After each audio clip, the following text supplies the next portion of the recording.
Assalamu alaikum viewers, my name is Khizr and you are watching my YouTube channel Infomania. Viewers, आज हम discuss करेंगे पाकिस्तान और India की महदूद जंग के इम्कानात के बारे में।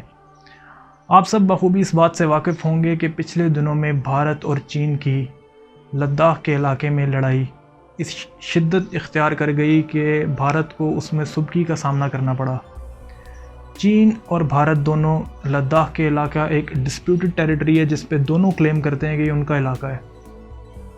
1962 की वॉर में भी भारत को चाइना के हाथों हजीमत का सामना करना पड़ा था, लेकिन भारत फिर बाज ना आया। चाइना ने भारत को कई वार्निंग्स दी, लेकिन भारत ने एक डिस्प्यूटेड टेरिटरी में कंस्ट्रक्शन ना रोकी, जिस वजह से चाइना को ये इंतहाई इकदाम उठाना पड़ा। और भारत जो एक्सपेक्ट नहीं कर रहा था कि चाइना इस हद तक जाएगा कि वो एज एन इन्वेडर उसके एरिए में आ घुसेगा, तो भारत को ये दिन देखना पड़ा और चीन ने उनके एरिए को क्रॉस भी किया। और मुख्तलिफ़ रिसोर्सेज से जो इन्फॉर्मेशन आ रही है उसमें ये कहा जा रहा है कि चीन अब तक 60 किलोमीटर तक का एरिया लद्दाख का जो है वो कब्ज़ा कर चुका है। और इस सारी कहानी में भारत को काफ़ी हजीमत का सामना करना पड़ा। Viewers, now we will discuss what will happen if this situation continues। अगर ये सूरत हाल आगे लिंगर ऑन करती है और दोनों मुल्क जो एक डिस्प्यूटेड टेरिटरी पे दोनों का क्लेम कर रहे हैं, अगर दोनों पीछे नहीं हटते तो क्या महदूद जंग इस खित्ते को देखने में मिल सकती है? तो इसके चांसेस बहुत कम है। As an independent analyst I would say India कभी भी ये हमाकत नहीं करेगा, क्योंकि 1962 में जब पास्ट में उसकी चाइना से वॉर हुई थी, उस वक्त चाइना एक एमर्जिंग सुपर पावर नहीं बना था। चाइना उस वक्त डेवलपमेंट की स्टेज में था, अर्ली स्टेजेस में था।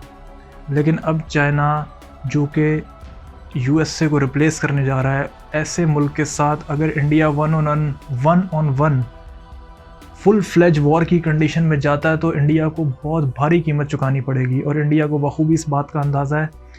तो मेरा ये ख्याल है कि भारत कभी भी ये हमाकत नहीं करेगा और वो वॉर को अवॉइड करेगा। तो पाकिस्तान और भारत के इस सिचुएशन में एक लिमिटेड वॉर, एक महदूद जंग के क्या इम्कानात हैं, उसके बारे में मैं डिस्कस करूँगा। और मेरा ये ख्याल है कि एटॉमिक पावर्स कभी भी फुल फ्लेज वॉर की तरफ नहीं जाती। हम सब ये जानते हैं कि पाकिस्तान और इंडिया दोनों एटॉमिक पावर्स हैं और atom bomb as a deterrence तो यूज़ हो सकता है, लेकिन कभी भी वो वॉर ऑप्शन नहीं होगा। और हम सब ये जानते हैं ये एज अ डेटरेंस यूज़ होगा तो एक महदूद जंग के बारे में जो अक्सर इंडिपेंडेंट एनालिस्ट इसका जिक्र करते आए हैं कि क्या भारत पाकिस्तान पे के साथ एक महदूद जंग चाहता है ताकि लद्दाख में चाइना के हाथों जो हजीमत उठानी पड़ी है उसका मदावा हो सके, और एक कोई फेक स्ट्राइक करके, फेक सर्जिकल स्ट्राइक करके अपनी आवाम को एक लॉलीपॉप दिया जा सके कि हमने आतंकवाद के ख़िलाफ़ इतनी कार्रवाइयाँ की, इतने आतंकवादियों को मार दिया, और उस ऑन ग्राउंड उसका कोई सबूत मौजूद ना हो, ग्राउंड रियलिटी से उसका दूर दूर तक ताल्लुक़ भी ना हो। लेकिन फिर भी इंडिया ये चाहेगा कि अपनी आवाम को लॉलीपॉप दिया जाए, जिस तरह हमने पिछले इलेक्शन में देखा कि कोई भी एक्सपेक्ट नहीं कर रहा था कि बीजेपी 2/3 मेजॉरिटी ले जाएगी, लेकिन उसके बावजूद एक एक्सट्रीमिस्ट माइंडसेट के ज़रिए उन्होंने भारत की एक मेजॉरिटी ऑफ द पीपल को एक एक्सट्रीमिस्ट माइंडसेट के ज़रिए भी कन्विंस कर लिया इस बात पे कि वो बीजेपी को 2/3 मेजॉरिटी के साथ इलेक्ट करें, जो कि सबके लिए बहुत सरप्राइजिंग था। और इंडिया के इंडिपेंडेंट इलेक्शन कमीशन के होते हुए कोई भी ये बात नहीं कर सकता कि वो फेक इलेक्शन थे या उसमें जाली वोट कास्टिंग हुई। हम उनसे इख्तलाफात कर सकते हैं कि उनका एक मखसूस माइंडसेट है और उस माइंडसेट को वो फॉलो करते हैं, लेकिन इलेक्शन की क्रेडिबिलिटी पे अपोजिशन ने भी सवाल नहीं उठाया, ताकि राहुल गांधी ने भी इलेक्शन के रिज़ल्ट्स को एक्सेप्ट किया और उन्होंने भारतीय जनता पार्टी को उसकी मुबारकबाद दी। तो हमें ये मानना पड़ेगा कि 100 करोड़ से ज़ायद वोटर जो रजिस्टर्ड थे, 61 करोड़ वोटर जो रजिस्टर्ड थे, उनको उन्होंने अपनी हक़ के राय दही में बीजेपी को इलेक्ट किया, एक एक्सट्रीमिस्ट और एंटी मुस्लिम कैंपेन होने के बावजूद। इसका मतलब है कि भारतीय जनता पार्टी एक फ़ेज़ में तो कामयाब हो गई कि उन्होंने लोगों को कन्विंस कर लिया और वो इस नतीजे पे पहुँचे कि इस पे वोट कास्टिंग होगी और वो मुस्तकबिल में भी इसी पैटर्न को फॉलो करेंगे। तो ऐसी सिचुएशन में महदूद जंग के इम्कानात बहुत बढ़ जाते हैं कि अगर भारत ने पाकिस्तान पे जंग मुसल्लत करने की कोशिश की तो पाकिस्तान उसी तरह रिस्पॉन्ड करेगा जैसे 27 फरवरी को पाकिस्तान ने किया था। लेकिन एज एन इंडिपेंडेंट एनालिस्ट मेरा ख़्याल है कि भारत राफ़ेल तैयारों का इंतज़ार कर रहा है और वो जानता है कि पाकिस्तानी एयरफोर्स स्ट्राइक बैक करने की कैपेबिलिटी रखती है।